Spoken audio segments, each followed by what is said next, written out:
హరే కృష్ణ. అందరికీ భాగవత క్లాస్ స్వాగతం. మనం ఐదో స్కందం 26వ అధ్యాయం. సో నిన్న కొంత భాగాన్ని మనం చూసుకున్నాం.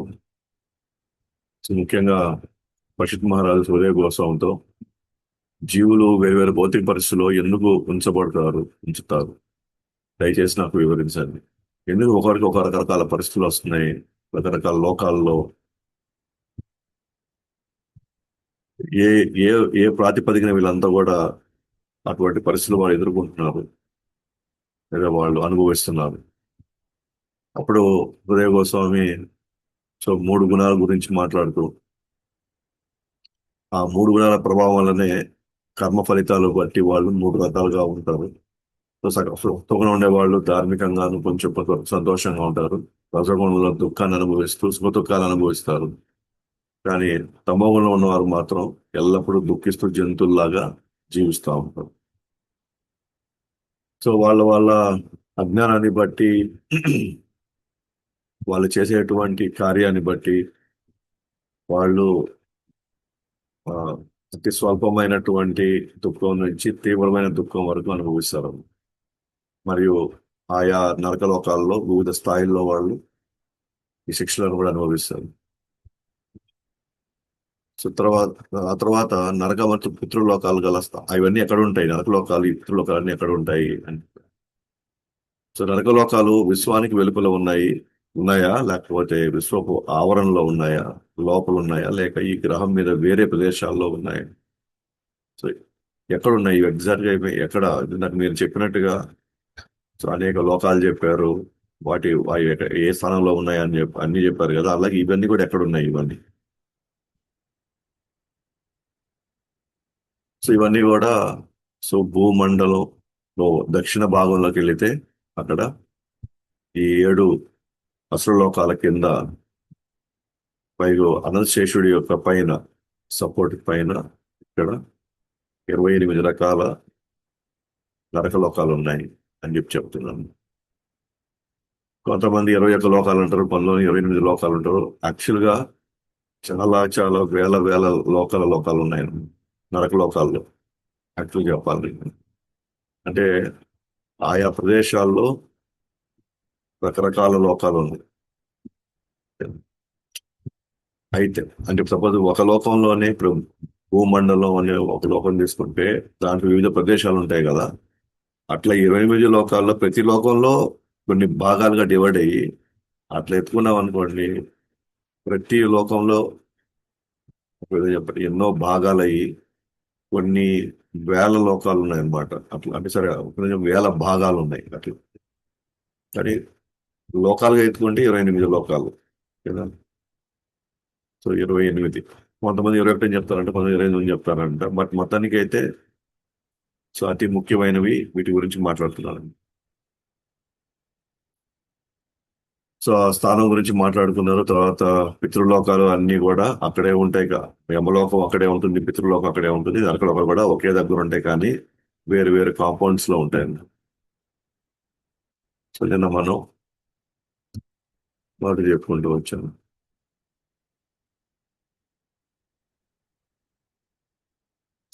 ఇతరుల భార్యను పిల్లలను లేదా ధనాన్ని అపహరించడం.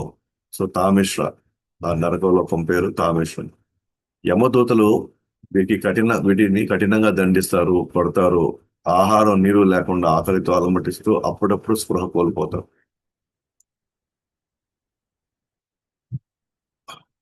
సో మిగతా లోకాలన్నీ కూడా ఇప్పటివరకు మనం భాగవతం చెప్పినంత నిజం అనుకుంటే అప్పుడు ఈ లోకాలు కూడా నిజమే.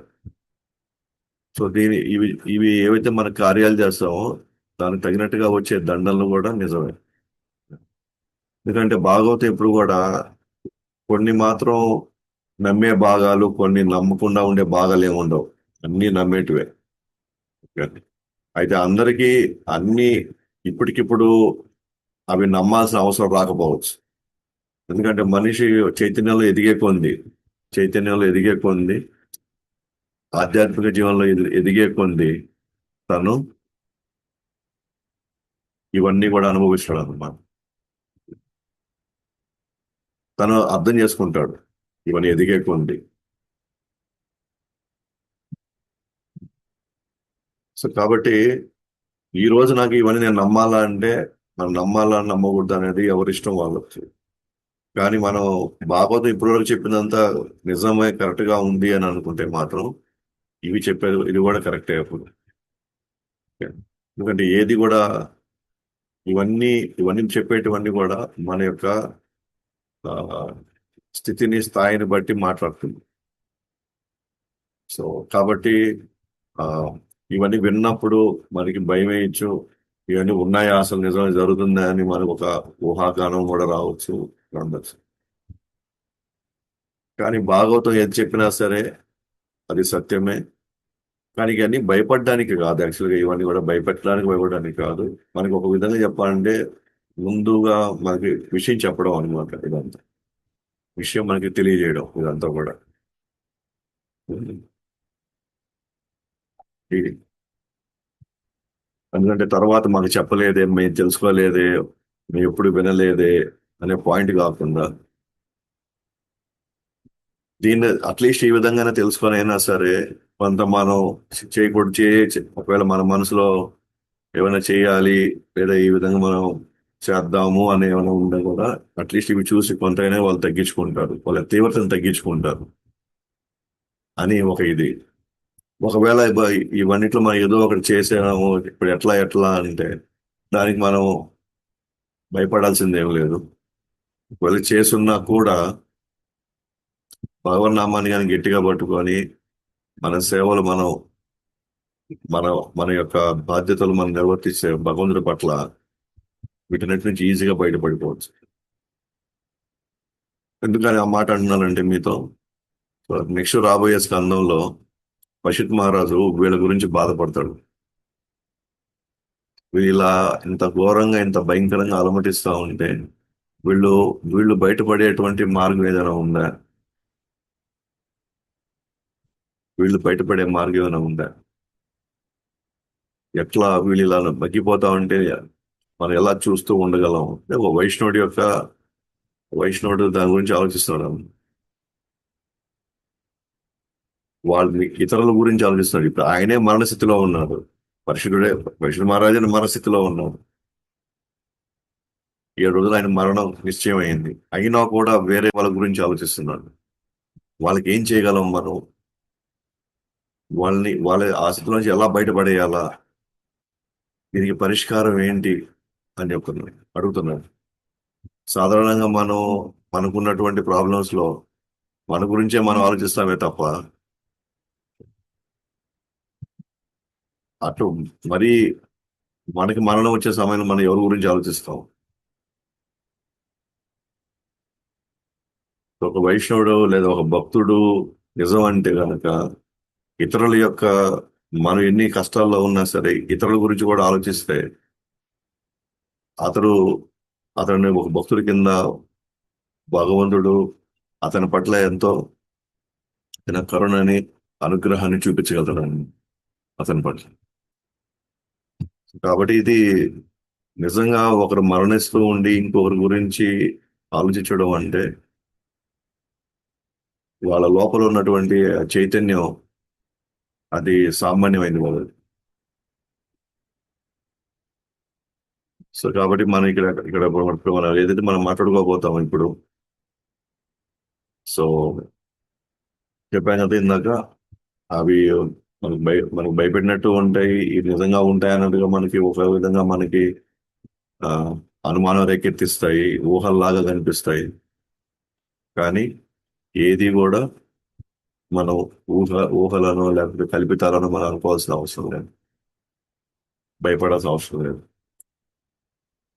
సో, ఒక వ్యక్తిని మోసం చేసి అతని భార్య పిల్లలను అనుభవించడం అంధతా మిశ్ర, అంధత్వం లేక గుడ్డిదనం. వీరిని కింద పడివేస్తారు, తీవ్రమైన నొప్పితో చూపు కోల్పోయి వేరు నరికిన నరికిన చెట్టులా పడిపోయి అంతులేని బాధను అనుభవిస్తాడు. ఒక చెట్టుని వేరులు నరికేసాడు, కింద కింద బాగా నరికేశారు అనుకోండి, ఒక్కసారి అట్లా కుప్ప కూలిపోతుంది. అఫ్ కోర్స్ దానికి ఆ, అంత చెట్టులో అంత దాని ఏమంటారు నరాల వ్యవస్థ లేదు కాబట్టి అది ఆ స్థాయిలో నొప్పి అనుభవించదు. కానీ మనిషిని ఉన్న పలంగా కింద కాలు కట్ చేశారు అనుకోండి, ఉన్న పలంగా. అంతకు ముందరే అతను అంతకుముందు అతను పెట్టిన, అంటే ఇది నరికేసే లోపల అంతకుముందు అతని యొక్క బాధలు, విపరీతమైన బాధ అనుభవిస్తాడు అనమాట. ఏ స్థాయిలో బాధ అనుభవిస్తాడంటే తన బుద్ధి కోల్పోతాడు, తన చూపు కూడా కోల్పోతాడు అనమాట. అంటే ఒకసారి తీవ్రమైన బాధతో లోపల మనం అనుభవించేటువంటి ఆవేదన ఒకసారి, ఆ ప్రెషర్ ఒకసారి కంటి చూపు కూడా పోతుంది. ఒకసారి కంటి చూపు, ఆ విధంగా కంటి చూపు పోయింది అతనికి, అబుడైపోయాడు. ఆ తర్వాత కాళ్ళని నరికాడు అన్నమాట. వ్యక్తిని మోసం చేసి అతని భార్య పిల్లల్ని అనుభవించడం. నెక్స్ట్ కేవలము నాది నీది అనే స్వార్థంతో తన కుటుంబాన్ని పోషించుకోవడానికి ఇతర జీవుల్ని హింసించడం. రౌరవ, రురు అనే జంతువు ఉంది, రౌరవ. వీరు ఏ జీవులకైతే హాని చేశారో ఆ జీవులే రురు అంటే పాముల కంటే క్రూరమైన జంతువుల రూపంలో వచ్చి వీరిని తీవ్రంగా హింసిస్తాయి. సో కుటుంబ పోషణ కోసం, అంటే ఇప్పుడు అయితే చికెన్ కొట్లు, మటన్ కొట్లు, సారాయి కొట్లు, ఇట్లాంటివి జీవుల్ని హింసించడం. సో జీవుల్ని హింసించడంలో మన పాత్ర ఉందనుకోండి, కేవలం మన కుటుంబాన్ని పోషించడం. కాబట్టి వీళ్ళకి ఆ ఆ, కొన్ని పాముల కంటే క్రూరమైన జంతువుల రురు అంట ఆ జంతువు పేరు, వచ్చి వీరిని తీవ్రంగా హింసిస్తాయి. ఇతరులను బాధ పెడుతూ కేవలం తన శరీరాన్ని మాత్రమే పోషించుకునేవారు మహారౌరవ. ఆ, ఇవి కూడా క్రవ్యాదులు అనే పిలువబడే భయంకరమైన రురు జంతువులు. వీరిని వేధిస్తూ వీరి మాంసాన్ని పీక్కు తింటాయి. సో ఇతరులను బాధ పెడుతూ వాళ్ళ శరీరాన్ని మాత్రమే పోషించుకుంటారు. ఆ, రకరకాలుగా ఏంటంటే చక్ర వడ్డీ, ఆ వడ్డీ, ఈ వడ్డీ అని చెప్పి ఆ, వాళ్ళ దగ్గర నుంచి ఇంకా ఇంకా పీక్కొని లాక్కొని. సో తన నాలుక రుచి కోసం మరియు శరీరాన్ని పెంచుకోవడం కోసం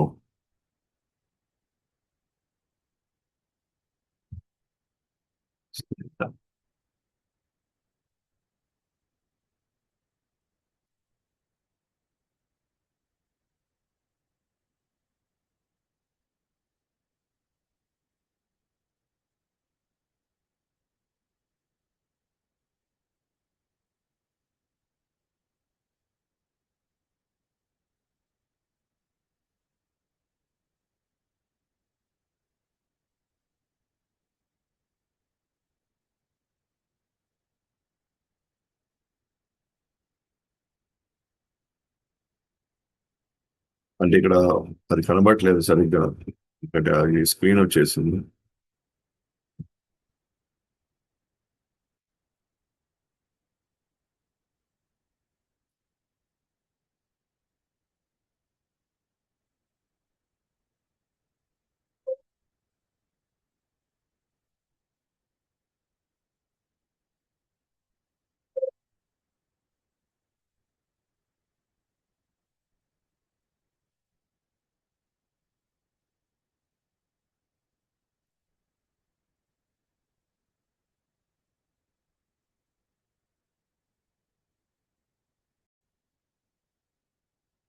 ఏమన్నా సందేహాలు ఉంటే అడగచ్చు.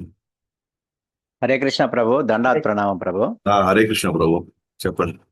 ప్రభు 5 యజ్ఞాలు అన్నారు కదా, అవి ఒక్కసారి వివరిస్తారా ప్రభు? 5 యజ్ఞాల అదే ఒకటి వచ్చి భూత యజ్ఞం, అంటే మనుషులు. ఓకేనా? భూత యజ్ఞం. భూత యజ్ఞం అంటే మనకు మనుషులు ఎన్నో రకాలుగా సహాయం చేశారు కదా. కొంతమంది ఉంటారు బంధువుల రూపంలో, స్నేహితుల రూపంలో వాళ్ళు. సో వాళ్ళు బాగుండాలని మనం నిర్వహించేసేవంటి యజ్ఞం అన్నమాట. ఓకేనా? అట్లానే బ్రహ్మ యజ్ఞం. సో బ్రహ్మ ఈ సృష్టిలో మూల పురుషుడు, ఈ భౌతిక సృష్టికి ఆయన బీజం కదా. కృష్ణుడు అంతా ఉన్నారు, బట్ ఈ భౌతిక సృష్టి.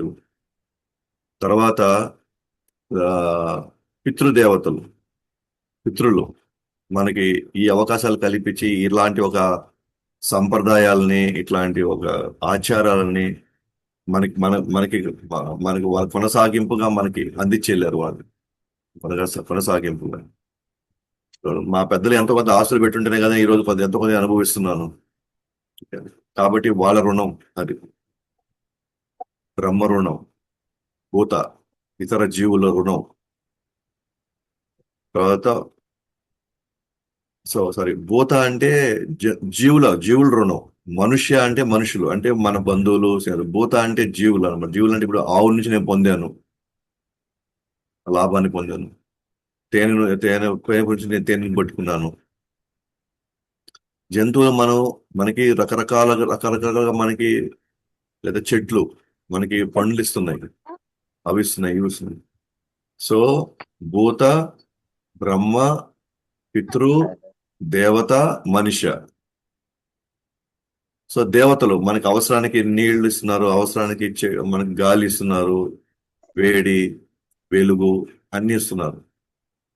యాక్చువల్గా రోజు మన ప్రతి గృహస్థుడు పంచమహాయజ్ఞాలు చేయాలి. ఈ 5 మందికి యజ్ఞాలు చేయాలి.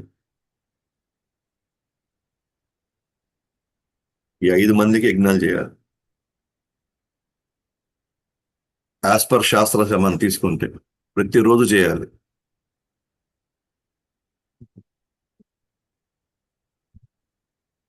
కానీ ప్రభుపాద గారు సింప్లిఫై చేసేసుకొని, మీ రోజు నైవేద్యం పెట్టుకొని హరినామం చేస్తా, భాగవతం చదువుతూ ఉంటే అన్ని యజ్ఞాలు నిర్వహించినట్టే మనం. ఎందుకంటే ఆయన మూలం కాబట్టి, వేర్లు కృష్ణుడు, ఈ ఆకులు, రెమ్మలు, కొమ్మలన్నీ వీళ్ళందరూ అన్నమాట. నేను మూలానికి నీళ్లు పోస్తే వాడన్నిటికి నేను నీళ్లు పోసినట్టే. నేను రోజు కృష్ణుని తలుచుకుంటే, రోజుకి భగవన్నామం చేసి, రోజు నేను సేవ చేస్తాను తలుచుకుంటూ, నేను వాళ్ళందరూ రుణం తీర్చేసుకున్నట్టే నేను ఇంకా. సో మనుషుల కింద తల్లిదండ్రుల రుణాలు వస్తాయి, అందరు రుణాలు వస్తాయి.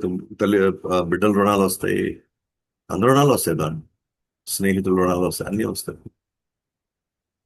సో కాబట్టి ఆ పంచమహాయజ్ఞాలు నిర్వహించకపోతే, అంటే ఇప్పుడున్న పరిస్థితులు ఎవరు నిర్వహిస్తున్నారు అసలు? ఇప్పుడు మీరు అడుగుతున్నారు అసలు ఏంటని ఇవన్నీ అని. ఓకే, సో అఫ్కోర్స్ మనం తెలుసుకోవాల్సిన అవసరం మనకు లేదు. మనం సిన్సియర్గా రోజు మనం మంగళహారతికి వస్తూ భగవంతుడికి చేయగలిగిన మన సేవ మనం చేస్తూ, వచ్చిన భక్తులకి వాళ్ళకి మనం హరినామాన్ని మనం పంచుతూ ఉన్నాం అనుకోండి, ఇవన్నీ మనం చేయాల్సిన పరిస్థితి రావాల్సిన అవసరం లేదు. లేకపోతే అవి చేయకపోవడానికి కూడా మన ధర్మాన్ని ఉల్లంఘించినట్టు అయ్యి మళ్ళీ దాని ప్రతిఫలం మళ్ళీ మనం చూడాలి. ఓకేనా ప్రభు? ఓకే ప్రభు, ధన్యవాదాలు ప్రభు. హరే హరే కృష్ణ. కృష్ణ. హరే చాలా బాగుంది ప్రభు, క్లాసు బాగా డీటెయిల్ గా చెప్పారు. మరి ఏం బాగాలేదు, భాగవతం బాగాలేకుండా ఎవరు ఉంటారు? సరే ప్రభు. మనము ఈ హరినామ ప్రభు, మనము ఇవన్నీ చేస్తున్నప్పుడు వాటి యొక్క అవసరం అనేటువంటిది అంతగా ఉండదని కదా ప్రభు? అంతే, హరినామం చేసే వాళ్ళు చేస్తుంటే అన్ని రుణాలు తీర్చేసుకుంటున్నట్టే వాళ్ళు. ఓకే ప్రభు, ఓకే ప్రభు. సిన్సియర్ గా, సీరియస్ గా మన హరినామం చేస్తుంటే వాళ్ళ రుణాలంతా మనం తీర్చేసుకుంటున్నట్టు. దండవత్ ప్రణామం ప్రభు. హరే కృష్ణ. ధన్యవాదాలు. నమస్కారం ప్రభు. హరే కృష్ణ. ఇంకెవరైనా? హరే కృష్ణ ప్రభు. హరే కృష్ణ ప్రభు. ప్రభు జస్ట్ ఒక చిన్న డౌట్. ఇప్పుడు మామూలుగా పితృలోకాలు అంటారు కదా ప్రభు. సో ఇప్పుడు యాక్చువల్ గా ఎవరైనా ఒక జీవి చనిపోయిన తర్వాత సో పాపం చేస్తే నరక లోకాలకు వెళ్తారు, లేదంటే వాళ్ళు మంచి పనులు చేసి ఉంటే దానికి తగ్గట్టుగా వేరే లోకాలకు వెళ్తారు. సో ఇప్పుడు పితృలోకాలకు అంటే అక్కడ ఎవరు వెళ్తారు అంటే జనరల్ గా ఏంటి అక్కడ అంటే ఏ జీవైనా పాపకర్మలను పుణ్యకర్మలను బట్టి ఏదో ఉన్నత లోకాలకు కానీ నరక లోకాలకు కానీ వెళ్తారు.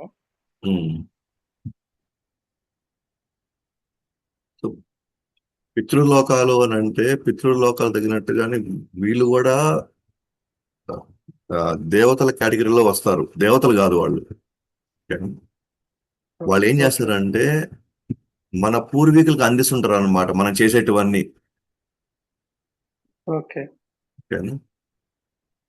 సో ఇప్పుడు మన పూర్వీకులు రకరకాలుగా ఉన్నారు, ఓకేనా? కానీ వాళ్ళు చేసిన పాప పుణ్యాలను బట్టి వాళ్ళు ఇనిషియల్ గా కొంచెం పితృలోకాలకు వెళ్ళి ఆ నుంచి మళ్ళీ వాళ్ళు ట్రాన్స్ఫర్ అవ్వచ్చు, లేదా నరకలోకానికి వచ్చి ఇక్కడ ట్రాన్స్ఫర్ అవ్వచ్చు. యాక్చువల్గా ఆ డీటెయిల్స్ మన దగ్గర లేవు, ఎట్లా ఈ ట్రాన్స్ఫర్ అవుతుందని, ఏం జరుగుతుందని. కానీ నేను విన్నది ఏంటి అని అంటే, ఈ పితృదేవతలు అనేవాళ్ళు వాళ్ళు ఎవరు అంటే వాళ్ళు ఈ మనం చేసే కర్మని ట్రాన్స్ఫర్ చేసేవాళ్ళు అనమాట వాళ్ళు. ఓకే ఓకే వాళ్ళ పేరు మీద మనం నిర్వహించే ఇప్పుడు మనం ఎట్లా వేరే వాళ్ళకి మనం డబ్బులు పంపించాలా, ఓకే, ఓకే ఓకే మన బ్యాంక్ మధ్యలో ఉంది దాన్ని ట్రాన్స్ఫర్ చేయడానికి. ఓకే అదే విధంగా పితృదేవతలు అనేవాళ్ళు వాళ్ళు మన మనం ఎవరి పేరు మీద మనం చేయాలనుకుంటున్నామో, ఎవరికైతే కొంత ఉపశమనం కలగాలని మనం చేయాలనుకుంటున్నామో వాళ్ళ కోసం మనం నిర్వహించేదాన్ని మనం ఏమంటామంటే మన పితృదేవతకి అర్పిస్తున్నాం అంటున్నాం మనం. ఎందుకంటే వాళ్ళు ట్రాన్స్ఫర్ ఓకే చేస్తారు దానికి.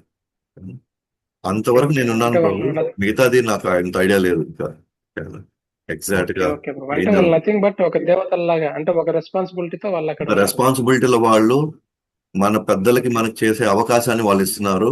మనం ఏదైనా చేస్తే వాళ్ళకి అది ఓకే ట్రాన్స్ఫర్ చేస్తున్నారు వాళ్ళు. ఓకే ఓకే ప్రభు తర్వాత ఇంకోటి అంటే ఇది యాక్చువల్ గా ఈ చాప్టర్ కిందకి వస్తే లేకుంటే గరుడ పురాణం కాన్సెప్ట్ లేక వస్తే తెలియదు, జస్ట్ అడుగుతున్నాను. ఆ, ఇప్పుడు నార్మల్ గా ఎనీ పర్సన్ చనిపోయిన తర్వాత ఉమ్. సో అతను ఓన్లీ పాపాత్ముడైతే మాత్రమే యమధర్మరాజు దగ్గరికి వెళ్తాడా, లేదంటే ఎవరైనా కానీ ఫస్ట్ అక్కడికి వెళ్ళేసి తర్వాత వాళ్ళ డెసిగ్నేటెడ్ లోకాలకు వెళ్తారా, అంటే వాళ్ళ పాప పుణ్య కర్మాలను బట్టి?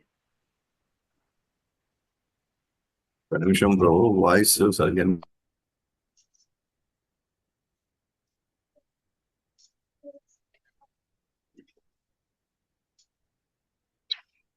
ఫ్యాన్ ఆపేసాను అందువల్ల అనిపించింది. మళ్ళీ ఒకసారి అడగండి. ప్రభు ఇప్పుడు అంటే చనిపోయిన తర్వాత జనరల్ గా మనకి ఎవరైతే ఎక్కువ పాపాలు చేస్తున్నారో సో వాళ్ళు నరకలోకాల శిక్ష అనుభవించడానికి వెళ్తారు. ఉమ్, సో పుణ్యం చేసిన వాళ్ళు ఉన్నత లోకాలకు వెళ్తారు. ఉమ్, సో ఇప్పుడు అంటే నా డౌట్ ఏంటంటే జనరల్ గా యమధర్మరాజు అనేది జస్ట్ ఈజ్ జడ్జిమెంట్, అంటే అతను ఎక్కడికి ఏంటి అనే దాన్ని బట్టి. ఉమ్. సో ఇప్పుడు ఓన్లీ పాపాలు చేసిన వాళ్ళు మాత్రమే యమధర్మరాజు దగ్గరికి వెళ్ళి మిగిలిన వాళ్ళు అంటే ముక్తి పొందిన వాళ్ళు వదిలేంటారు వాళ్ళు, సో వాళ్ళు డైరెక్ట్ గా విష్ణు అవును దగ్గరికి అవును తీసుకెళ్తారు. అవును. సో ఎవరైతే ముక్తి ఇంకా ఈ ట్రాన్సిట్ లో ఉంటారో ఈ ప్రోగ్రెస్ లో ఉంటారో సో ఉమ్. వాళ్ళు ఇనిషియల్ జడ్జిమెంట్ కోసం ఏదో పుణ్యలోకాలకు పోవాలా పాపలోకాలకు పోవాలా అనేది ఫస్ట్ డైరెక్ట్ గా యమధర్మరాజు దగ్గరికి వెళ్ళి ఆ తర్వాత వాళ్ళు స్వర్గలోకాలకు కానీ ఇతర లోకాలకు కానీ వెళ్తారా, లేదంటే లేదు, ఫస్ట్ ఓన్లీ పాపాత్ములు మాత్రం? ఎవరైనా సరే అంటే ఎంతటి వాళ్ళైనా సరే, ఓకేనా, 1% అయినా పుణ్యం చేసి 99% పాపం చేయొచ్చు, ఓకేనా. ఓకే 1% ఓకే ఓకే చేయొచ్చు. ఆ 1% ఓకే ఏదైతే చేశాడో ఫస్ట్ అతను ఆ 1% కోసం అతను పుణ్యలోకానికి వెళ్తాడు, ఓకేనా, ఓకే దూతలు తీసుకెళ్తాయి, ఓకే ఓకేనా. ఉమ్, ఆ ఉమ్, తర్వాత నెక్స్ట్ నరకలోకానికి వస్తారు నెక్స్ట్, ఓకేనా. అయితే ఈ ఓకే నరకలోకానికి వచ్చినప్పుడు ఇప్పుడు అడగొచ్చు, మరి ఆడంతా వాళ్ళు శిక్షణ అనుభవించేస్తున్నారు కదా వాళ్ళంతా, మళ్ళీ ఏడుకొచ్చి మళ్ళీ కర్మలు అనుభవించడం ఏంటి అనేది, okay. Okay so so point ఏంటంటే ఇప్పుడు ఈ శిక్షలు వేసేటప్పుడు మనం ఊహించుకుంటేనే భయంకరంగా ఉంది అది, ఓకేనా. ఉమ్, ఇప్పుడు ఈ శరీరంతో కాదు, అది ఆత్మ శరీరంతో వెళ్తున్నాం ఇప్పుడు మనం, ఓకేనా. ఈ అవునవును. ఆత్మ శరీరంతో ఉమ్, వెళ్ళినప్పుడు దాని యొక్క ఆ, ఆ, దాని ఏమంటారు, దాని యొక్క నొప్పి భరించడం అది వేల రెట్లు పెరుగుతుంది, ఓకే. ఇప్పుడు ఓకే కొరడాతో దగ్గర ఓకే ఈ శరీరంతో కొట్టించుకోవడానికి యాత శరీరంతో కొట్టించడానికి 1000 రెట్లు దాని నొప్పి పెరుగుతుంది కొరడాతో, ఓకేనా. ఓకే ఓకే అలా చేస్తూ చేస్తూ చేస్తూ ఉన్నప్పుడు ఎక్కడో ఒక దగ్గర నేను భరించలేకపోతున్నాను, నా వల్ల కావడం లేదు, నేను నేను అనుభవించలేకపోతున్నాను అన్నప్పుడు, సరే నువ్వు అనుభవించలేకపోతున్నావు కాబట్టి నువ్వు చేసిన కర్మలకి అలాగే నీకున్నటువంటి కోరికలకి నీకున్న స్వభావానికి నీకు ఇదిగో ఈ శరీరం రెడీగా ఉంది, నెక్స్ట్ జంతు జన్మ, ఓకేనా, రెడీగా ఉంది. ఓకే నువ్వు అంత వేడుకుంటున్నావు కాబట్టి నా వల్ల కాదు నేను తట్టుకోలేకపోతున్నాను కాబట్టి నువ్వు ఉపశమనం పొందాలి అని నువ్వు అనుకుంటే మాత్రం అయితే నువ్వు కంటిన్యూ చేయాలి, లేదా ఈ జంతువులకు వెళ్తావా నువ్వు అంటాడు. ఓకే మనం అది భరించలేక దీంట్లోకి వెళ్తానని అంటాం మనం. ఓకే అయితే వెళ్ళే ముందర ఆ జంతువులాగా మన యొక్క ఇంద్రియాలు మన మనసు అంతా మారడానికి మనకు ఫస్ట్ ట్రైనింగ్ ఇవ్వాలి. ఓకే ఓకే నేను మానవ చైతన్యంలో ఉంటూ నేను పంది శరీరంలోకి నేను పోలేను, ఆయన మానవ చైతన్యం అంటే మానవ చైతన్యం పోయి పంది చైతన్యం రావాలి. ఇప్పుడు నేను పంది శరీరంలో పోవాలనుకుంటే, లేకపోతే మానవ చైతన్యంతో మనం పంది జన్మలోకి వెళ్ళామనుకోండి, అతను నరకం అనుభవిస్తాడు అతను. అదే తన చైతన్యం పంది చైతన్యం అయ్యి వెళ్ళాడు, అప్పుడు పంది జన్మలో అతను ఆనందంగా ఉంటాడు అతను. ఎందుకంటే అదే అదే రకమైన కళ్ళు, అదే రకమైన నాలుక, రుచి చూడడం, అదే రకమైన చెవులు, ముక్కు, స్పర్శ, చర్మం వస్తాయి అన్నమాట దానికి. ఓకే. సో కాబట్టి అందుకనే ఇక్కడ జంతువులు కూడా హ్యాపీగా ఎందుకు ఉంటాయి అంటే, అదే జీవుడు ఆ విధంగా ట్రైనింగ్ ఇవ్వబడి దాంట్లో పంపిస్తారు అనమాట. ఓకే. సో ఆ విధంగా ఆ, మిగిలిన కర్మలు, మిగిలినవన్నీ కూడా రుణాలు, గిణాలు అన్నీ కూడా వచ్చి మన ఇక్కడ ఉంటాయి. మనకి జస్ట్ ప్రిన్సిపల్ అర్థం చేసుకోండి అంతే. ఓకేనా? ఓకే. సో అర్థమైంది. ఎవరు ఎటు పోతున్నారు, ఎక్కడ పోతారు, ఫస్ట్ ఎక్కడ పోతారు, ఇక్కడికి వస్తారు. డెఫినెట్ గా మీకు ఎక్కువ కావాలి అనుకుంటే లోతుగా గరుడ పురాణం తెచ్చుకొని చదవండి. ఓకేనా? దాంట్లో ఫుల్ జర్నీ ఉన్నాయి. ఈ శిక్షలన్నిటి గురించి అక్కడ బాగా ఎలాబరేట్ గా చెప్పున్నారు. ఇంకా ఈ భాగవతం కాబట్టి అన్ని కొద్ది కొద్దిగా చెప్పేసి వెళ్ళిపోయింది అంతే. ఎందుకంటే ప్రైమ్ ఓకే. ఫోకస్ ఇది ఓకే. కాదు కదా. గరుడ పురాణానికి అయితే ప్రైమ్ ఫోకస్ అవును. అదే. కాబట్టి ఓకే. కావాల్సినంత ఓకే. దొరుకుతుంది. అదే బ్రో. దీంట్లో ఇదే అన్నమాట. అదే బ్రో. అంటే బేసిక్ గా డౌట్ ఎందుకు వచ్చిందంటే, జనరల్ గా మనకి ఎట్లయితే గుణాలు ప్రపోర్షనేట్ గా ఉంటాయో, సో ప్రతి ఉమ్. వ్యక్తి కూడా ఖచ్చితంగా బోత్ రెండు పాపం పుణ్యం రెండు చేస్తాడు కదా. సో ఎలాగా అది అనేసి జస్ట్ చిన్న డౌట్ వచ్చింది అనమాట. ఆహా, okay okay okay. Best. So నేను మీకు చెప్పేదంతా జనరల్ వర్షన్ అన్నమాట అంతే. Okay, just principle okay. అర్థం చేసుకోవడానికి అంతే. ఓకే. ఓకే. ఓకే. ఇంకెవరికి ఏమైనా సందేహాలు ఉన్నాయా? హరే కృష్ణ ప్రభు. హరే కృష్ణ. ప్రభు ఇప్పుడు ఏవైతే శిక్షలు చెప్పారో అవి నరకలోకాల్లోనే ఆ, అవి శిక్షలు వేస్తారు కదా ప్రభు. ఉమ్, ఉమ్. అంటే డైరెక్ట్ గా యాతనా శరీరం తీసుకొని ఆ శిక్షని పొందడానికి అట్లా వెళ్తాము. అంటే అక్కడ నరకలోకాల్లో పుట్టుక చావు అనేది ఉండదా ప్రభు? అక్కడే ఉండదు ఇంకా. అంటే ఇప్పుడు శిక్ష ఇప్పుడు ఎట్లా అయితే ఇప్పుడు మనం ఇప్పుడు స్వర్గలోకాల్లో ముసలితనము, రోగాలని ఏమి ఉండదు వాళ్ళకి. ఓకేనా? వాళ్ళు డైరెక్ట్ గా వాళ్ళ పుణ్యం అయిపోయిన తప్పక పడిపోతారు ఇక్కడికి అంతే. ఓకే. అంటే అక్కడ ఇప్పుడు సపోజ్ ఇప్పుడు మనం ఉన్నాం అనుకో అమ్మ, మనం ఉన్నప్పుడు ఇప్పుడు ఆ, మనం యవ్వనము, ముసలితనము, వ్యాధులు వచ్చాయి, ఇప్పుడు మరణావస్థలో ఉన్నామంటే మన మైండ్ ప్రిపేర్ అయ్యింది. ఓకే, నా నా ప్రయాణం అయిపోతా ఉంది, నా జీవితం అయిపోతా ఉంది అని చెప్పేసి మనము దానికి ప్రిపేర్ అవుతాం. చూసారా? ప్రిపేర్ అవ్వడం వల్ల ఆటోమేటిక్గా మరణించారు అనుకోండి, మనకు పెద్ద బాధ ఉండదు అది. ఎందుకంటే మనం ఎక్స్పెక్ట్ చేసింది ఇంకా. అంటే మనకు ఒకసారి ఒక నెల రోజు 2 నెలలు మనం హాస్పిటల్లో పెడతాం. మనం ఇంకా ఇక చచ్చిపోతేనే మేలు అన్న పొజిషన్కి మనం వచ్చేస్తాం. అలాగే ఎవరైతే దాన్ని అనుభవిస్తున్నారో, నేను ఇంకా ఎందుకు బతుకున్నాను అబ్బా, నాకు త్వరగా పోతే బాగునంటే హీఈస్ ప్రిపేరింగ్. అండ్ మరణించినప్పుడు ఓకే, కొంత బాధ ఉంటుంది. తర్వాత సరేలే, ఇదేం మంచిదేమో అనే ఇదిలో మనం వెళ్ళిపోతుంటాం. కానీ పుణ్యలోకాలకి వెళ్ళి ఎప్పుడు పడిపోతామో తెలియదు. టప్పనే ఒక్కసారిగా హై లెవెల్ నుంచి టప్పకన లో లెవెల్ పడిపోతాం మనం. అది ఇంకా ఎక్కువ ఎక్కువ ఎక్కువ ప్రాబ్లం అది. సో కాబట్టి ఇక్కడ ఇప్పుడు నరకలోకాల్లో ఉన్నారు, శిక్ష అనుభవిస్తా ఉన్నారు. ఆత్మ శరీరానికి ముసదనం రోగాలు ఏమి ఉండవు దానికి. ఓకేనా? అలాగే యాతన శరీరం అంటే ఏంది? యాతన శరీరంతోనే అతను స్వర్గలోకానికి వెళ్తున్నాడు, యాతన శరీరంలోనే నరకలోకానికి వస్తున్నాడు. అందుకే ఆ స్వర్గలోకంలో ఏది చేసినా ఈ శరీరం 1000 రెట్లు యాతన శరీరం 1000 రెట్లు. అందుకే ఆ భోగంలో భగవంతుడు కూర్చున్నాడు అక్కడ. అంటే స్వర్గలోకాలకు కూడా యాతన శరీరం అనే ఒక్కసారి మనం చనిపోయిన తర్వాత 11వ రోజు ఎవరికైనా యాతన శరీరం రావాల్సిందే. అంటే యాక్చువల్ గా యాతన అంటే బాధపడడం అనే అర్థం కదా. యాతన అంటే ఏది చేసినా దాని యొక్క ఇది 1000 రెట్లు అవ్వడం. అంటే దానికి మన మామూలు శరీరం కంటే ఎక్కువ అనుభవిస్తారు. ఎక్కువ. ఓన్లీ ఒక్కసారి అన్నమాట. ఓన్లీ భగవంతుడిని తలుచుకుంటూ బయటపడేవాడికి మాత్రమే అతనికి ఆధ్యాత్మిక శరీరంలో ఈ నుంచి బయటపడిపోతాడు.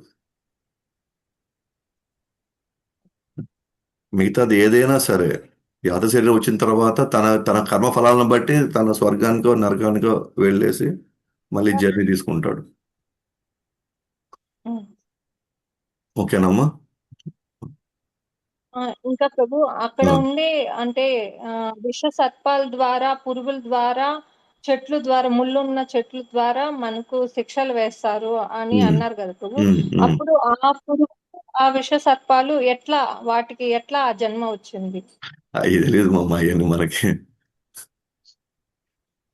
ఓకేనా? వాటి వాటి డీటెయిల్స్ అవన్నీ ఓన్లీ పాయింట్ ప్రిన్సిపల్ మనం అర్థం చేసుకోవాల్సింది ఏంటంటే మనం ఒకటే అన్నమాట. భవిష్యత్తు చాలా భయంకరంగా ఉంది మనం ఈ విధంగా ఉంటే అని ఆ ఒక ప్రిన్సిపల్ మనం అర్థం చేసుకుంటే చాలు.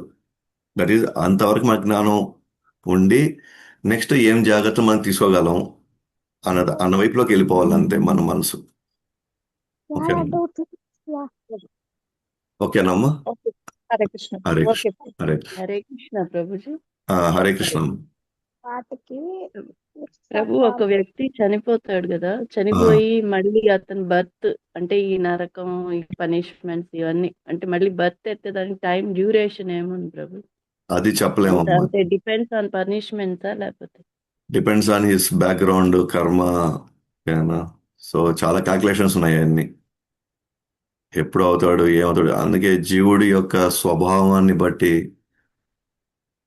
ఈ కార్మిక్ క్యాల్కులేషన్స్ మన మానవ బుద్ధికి అతీతమైంది. ప్రకృతి నిర్ణయిస్తుంది. ప్రకృతి నిర్ణయం ఏం లేదు, మన కోరికే ప్రకృతి నిర్ణయం అవుతుంది అంతే. ఓకే. అది అంటే ఎన్ని కొంతమంది సంవత్సరానికే మా తాత చనిపోయి ఇట్లా పుట్టాడు అది ఇట్లా వాళ్ళు చెప్తారు ఊహించుకుంటే కదా, వాళ్ళు అది ఊహించుకోవచ్చు. ఎంతవరకు వాళ్ళు ఎంతవరకు ఊహించుకోవచ్చు. అది 100% మనం గ్యారంటీ మనం ఇవ్వలేం. శాస్త్రం చెప్తే గ్యారంటీ చెప్పగలుగుతాం మనం. ఓకే. yes. సో లేకపోతే మనం ఏం చెప్పగలుగుతాం. కొంతమంది నెక్స్ట్ జన్మే మాన్యం దొరకవచ్చు. అది ఎందుకు వచ్చింది అనేది మన ఊహకు అందనేది మనకి అర్థం కూడా కాదు అది. సో అందువల్ల మనము ఆ, వాటి క్యాల్కులేషన్ ఎవరు ఏం చెప్పలేరు, ఎవరు ఏం చేయలేరు మనం. Yes, నెక్స్ట్ సరే. ఆపద్ధర్మం అని చెప్పారు కదా, మనం భక్తి చేసే క్రమంలో ఒక్కోసారి హెల్త్ ఇష్యూస్ వచ్చినప్పుడు ఏకాదశి పాటించలేకపోవచ్చు. అది అది ఆపద్ధర్మం అది కిందకి ఆపద్ధర్మం వస్తుందా? కిందకు వస్తుంది అది అప్పుడు. అది ఆ రోజు నియమం చేయకపోయినా అందుకే ఇబ్బంది లేదు. కదమ్మా ఆ రోజు ఒకవేళ ఉన్నా సరే మీరు మామూలుగా తీసుకొని జపం వదలొద్దండి అంటాం కదా మనం జనరల్గా. ఓకే. ఉమ్. జపం వదలొద్దండి, చూసుకోండి మ్యాక్సిమం ఇంతవరకు భాగవతం భగవత్ చదవండి అనే పాయింట్ ఆఫ్ వ్యూలో మనం మాట్లాడుతున్నాం మనం. Yes. సో హరే కృష్ణ. హరే కృష్ణ. హరే కృష్ణ ప్రభుజీ, ధన్వత్ ప్రణామ్. హరే కృష్ణ అమ్మ, నమస్కారం. ప్రభుజీ, మామూలుగా మన శరీరంలో ఆత్మ పరమాత్మ రెండు ఉంటాయి కదా, అలాగే అప్పుడు ఈ యాతన శరీరంలో కూడా ఆత్మ పరమాత్మ రెండు వెళ్తాయా, లేకపోతే ఉత్త రెండు ఆత్మ? వెళ్తాయి, రెండు వెళ్తాయి. ఎన్ని జన్మలు ఎత్తినా సేమ్ అదే ఆత్మ అదే పరమాత్మ ఉంటుందా? కరెక్ట్. అవును అవును. అందుకే మనం భగవంతుడి పట్ల ఎందుకు రుణగ్రస్తుడిగా ఉండాలి అని అంటే ఎందుకు ఉండాలి అని అంటే భగవంతుడు మాత్రమే మనతో ట్రావెల్ చేస్తాడు ఎక్కడికైనా సరే. అలా నాతో పాటు ట్రావెల్ చేసేవాడు ఎవరు లేరు ఇక్కడ. అని నేను ఎప్పుడు ఒంటరివాణి కూడా కాదు, నాతో పాటు ఎప్పుడు భగవంతుడు ఉంటాడు. అందుకే మన కృతజ్ఞతా భావం ఎక్కువ ఉండాలి భగవంతుడి పట్ల. మిగతా వాళ్ళందరూ కూడా ఎస్ నాకు కొన్ని బాధ్యతలు ఉన్నాయి, నేను చేయాలి చేయాలని నా మ్యాక్సిమం ప్రయత్నం నేను చేస్తాను, సేవ ఓకే. బాధ్యతలు. కానీ నేను ఎక్కువ నా యొక్క ఆలోచనలు లేదా నా నా కాన్షియస్నెస్ నేను ఎక్కువ భగవంతుడి గురించి కూడా నేను నిరంతరం నేను గుర్తుపెట్టుకొని నేను చేయాల్సింది నేను చేయాలి, భగవంతుడు చేయాల్సింది కూడా నేను చేయాలి. నేను అందరూ ఏమనుకుంటారా అంటే ముందు చేయాల్సిన తల్లిదండ్రులకి ఆ తర్వాత ఇది కరెక్టే, దాంట్లో ఎటువంటి సందేహం లేదు. బట్ అలాంటి తల్లిదండ్రులు ఇచ్చిన కూడా భగవంతుడే కదా. ఈ ఈ ఈ మరణం అయిన తర్వాత ఇది ఎవరు నాతో రావట్లేదే. ఈ ప్రభు మరణం అయిన జీవాకడ్డ తర్వాత ఎవరు మనతో రావట్లేదే. మళ్ళీ ఇంకా ఆ- ఆత్మ ఆ- పరమాత్మ రెండు. ఆ, ఆత్మ అంటే ఎవరు? నేనే కదా. నేనే. నేను, నాతో పాటు పరమాత్ముడు ఉన్నాడు లోపల నా హృదయంలో. ఆయనే నాతో పాటు ఉన్నాడు. ఆయనే నన్ను ఎన్నో సందర్భాలను కాపాడుతూ వస్తున్నాడు. మనకు ఒకసారి ఇది తప్పుడు పని చేసే ముందర ఇది తప్పు కదా అని ఆయనే మనకు చూపించి చెప్తున్నాడు. ఓకేనా? కరెక్ట్. కానీ మన గత స్వభావం వల్ల, దాని మీద ఉన్న మోహం వల్ల ఆయన ఇన్స్ట్రక్షన్ మనం ఉల్లంఘించేసి వెళ్తున్నాం. అప్పుడే మనకు కర్మ అంటుకునేది. ఓకే. అయినా కూడా అరే నా మాట నువ్వు వినలేదు కాబట్టి నేను వదిలేసానని భగవంతుడు అనట్లేదు. మళ్ళీ మనతో పాటు ట్రావెల్ అవుతున్నాడు కరెక్ట్. భగవంతుడు. సో అందువల్ల మనం భగవన్నామం చేయడం కానీ, భగవంతుడి పట్ల మనం చేయగలిగిన ఇంట్లో కావచ్చు, మన ఆ, గుళ్ళో కావచ్చు, మనం చేయగలిసింది ఆ, ఎంత చేసినా కూడా తక్కువే భగవంతుడికి. ఓకే, ఓకేనా? ఓకే ప్రభు. హరే కృష్ణ. హరే కృష్ణ. నెక్స్ట్ ఇంకెవరికైనా? హరే కృష్ణ ప్రభు. హరే కృష్ణ. ప్రభు ఇప్పుడు మనుషులు అంటే ఆలోచన జ్ఞానం ఉంది, అన్ని ఆలోచిస్తున్నారు, వాళ్ళు ఏ ఆలోచనతో చనిపోతున్నారో అవే అట్లా జన్మలు తీసుకుంటారు అని అన్నది కదా ప్రభు. ఉమ్, ఉమ్. ఇప్పుడు జంతువులు కూడా మామూలుగా వాటికి ఏమి ఆలోచన విచక్షణ జ్ఞానం ఉండదు కదా, అవి మరి చనిపోయినప్పుడు మళ్ళీ జన్మ అంటే అవి ఏ ఆలోచనతో ఉంటాయి, అవి జన్మ ఎట్లా తీసుకుంటాయి ప్రభు? ఇప్పుడు ఏంటంటే మనిషి జన్మెత్తిన తర్వాతే కర్మ క్యాల్కులేషన్స్ అన్నీ వస్తాయి. ఆహా, ఆ, జన్మలో మాత్రమే. ఉమ్, ఓకేనా? మిగిలిన సపోజ్ ఇప్పుడు నేను చేసిన కర్మలను బట్టి, నాకున్న కోరికలను బట్టి, నాలో ఉన్న వాసనలను బట్టి లేదా స్వభావాన్ని బట్టి నాకు ఇప్పుడు ఒక జంతు శరీరం నాకు ఇచ్చారు. ఓకేనా? ఉమ్, ఆ ఉమ్, జంతు శరీరం నుంచి ఇంకా పైకి వెళ్ళడం అనేది ఏంటంటే అది స్టెప్ బై స్టెప్ వెళ్ళిపోతా ఉంటుంది ఒక క్రమ పద్ధతిలో. ఉమ్, ఎట్లయితే మనం ఇప్పుడు సెకండ్ క్లాస్ వచ్చామనుకోండి, నెక్స్ట్ క్లాస్ ఏంది? థర్డ్ క్లాస్ మళ్ళీ ఫోర్త్, ఫిఫ్త్. మళ్ళీ మనం ఎక్కడ టెస్ట్ చేస్తారు మనల్ని? మనం మళ్ళీ ముందుకు ఎక్కడి వెళ్ళాలా, నుంచి అక్కడే స్టార్ట్ అయ్యి ఉండిపోవాలా? ఎప్పుడు మనల్ని ప్రమోషన్ వెళ్తా ఉంటుంది. సెకండ్, థర్డ్, ఫోర్త్, ఫిఫ్త్ వెళ్తానే ఉంటాం క్లాసులకి. బట్ ఒక దగ్గర మళ్ళీ మనం టెస్ట్ చేయబడితే, అక్కడ టెస్ట్ చేసినప్పుడు మనం అక్కడే డిమోట్ అవడమా, ప్రమోట్ అవడమా, లేకపోతే అక్కడే ఉండిపోవడం అనేది ఎక్కడ జరుగుతుంది? ఏ క్లాస్ ఎక్కడి జరుగుతుంది? అది ఏ క్లాస్ జరుగుతుంది? స్టార్ట్ చేసాము అక్కడ. 10వ తరగతి ప్రభు, 10th క్లాస్. 10th క్లాస్ జరుగుతుంది. వన్స్ 10th అయిన తర్వాత మళ్ళీ టకటక 1, 2 వెళ్ళిపోతాం మళ్ళీ. అట్లానే ఇక్కడ కూడా అంతే. ఉమ్, మన టకటక ఇప్పుడు ఒక క్రమ పద్ధతిలో ఎవల్యూషన్ ఉందన్నమాట. ఎవల్యూషన్ అంటే ముందు పురుగు జీవితం, ఆ తర్వాత నెమ్మది, తర్వాత ఆ పురుగులో కొంచెం పెద్ద పురుగులు, ఆ తర్వాత నెమ్మదిగా రకరకాల మళ్ళీ తర్వాత ప్రభుజీ ఒక డౌట్ జంతువుల తర్వాత. ప్రభుజీ. అమ్మా ఇక్కడ చెప్తున్నాను ఒకసారి, నేను సమాధానం చెప్తున్నాను కదా, సరే సరే. తర్వాత అడగండి. ఓకే. సో అలా వెళ్తూ వెళ్తూ వెళ్తూ వెళ్తూ లాస్ట్కి మళ్ళీ మానవ దగ్గరకు ఆగుతుంది మళ్ళీ వచ్చి నెక్స్ట్. ఉమ్, ఓకే. ఇట్లా క్రమ పద్ధతిలో వెళ్తూ వెళ్తూ వెళ్తూ వెళ్తూ మళ్ళీ ఎప్పుడో మనకు తెలియదు మళ్ళీ ఒక మానజన్మ వస్తుంది. ఉమ్, అప్పటిదాకా ఇప్పుడు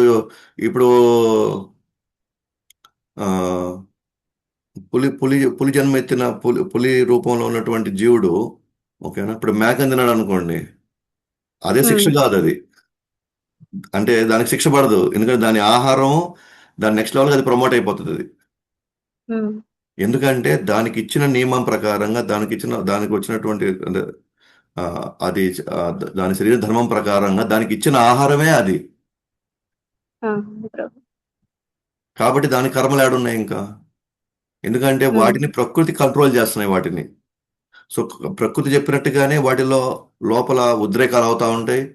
ఆ ప్రకృతి నగినట్టుగా అవి పోయి చంపడము, లేకపోతే ఒక ఆడవదో మగదంతో కలవడము, లేకపోతే ఆహారాన్ని సమకూర్చుకోవడము, అంత ప్రకృతి పరంగా జరుగుతుంటాయి అన్ని. ఉమ్, కాబట్టి వాటికి ఏం కర్మ లేదు వాటికి. కానీ మనకేం చేశాడంటే భగవంతుడు స్వతంత్రం ఇచ్చాడు మానవ జన్మలో. ఆ, ప్రభు. ఆ స్వతంత్రాన్ని వినియోగించుకుంటే ఈ నుంచి శాశ్వతంగా బయటపడతాం. వినియోగించుకోకపోతే మళ్ళీ కిందకు వస్తాం మనం. ఓకే ఓకేనా? ఓకే. ఓకే. హరే కృష్ణ. ఇప్పుడు పాప కర్మలు అన్ని అనుభవించాక కూడా ఎప్పుడు జన్మ అనేది వస్తుందో అనేది చెప్పలేమంటారు అంతే ప్రభు అది మనిషిలో. అది మన చేతుల్లో ఎప్పుడు ఏంటి క్యాల్కులేషన్, ఆ మానజనం ఎప్పుడు వస్తుందో అది ఆ జీవుడు చేసుకున్న దాన్ని బట్టి ఉంటది. అది వాళ్ళని ఉమ్. ఓకే ప్రభు. ఓకే ప్రభు. హరే కృష్ణ. నెక్స్ట్ హరే కృష్ణ అమ్మ. నెక్స్ట్ ఇంకెవరైనా?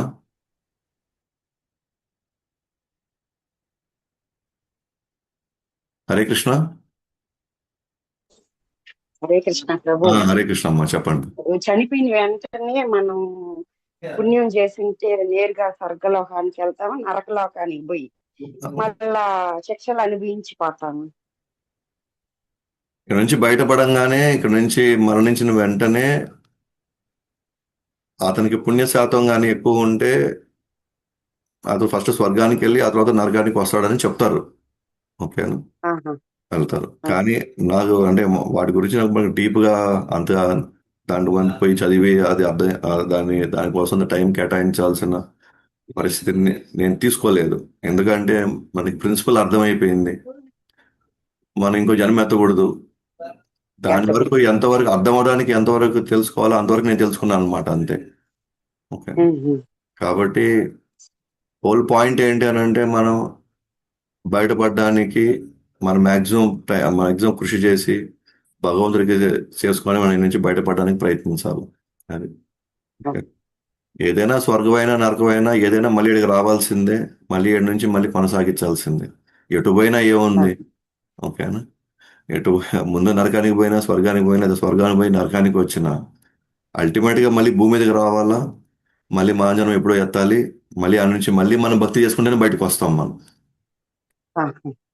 సో కాబట్టి రూట్ ఎటు పోయినా మనకు వచ్చిన నష్టమేమో లాభం ఏమీ లేదు. ఓకేనా? సరే అమ్మా. కాకుండా మనం గోలోకానికి ప్రయత్నించాలి. అంతే కదా. అయితే మనం చేయగలిగింది అదే కదా. చేయడానికి కూడా మన ఉద్దేశం, మనకు భగవంతుడు ఈరోజు భరత వర్షంలో, భరతఖండంలో మాన జన్మించి ఇంత గొప్ప సాంప్రదాయంలో మనకి జస్ట్ హరినామంలో మనం బయటపడేయడం అంటే ఇది సామాన్యమైన భాగ్యం కాదు ఇది. ఈ భాగ్యం ఎవరికి ఉండదు, రాదు మళ్ళీ మళ్ళీ. సరే అమ్మా, హరే కృష్ణ.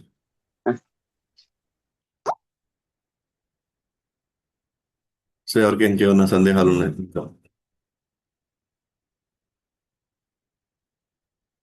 సరే, రేపు చూస్తాం మిగిలినవన్నీ.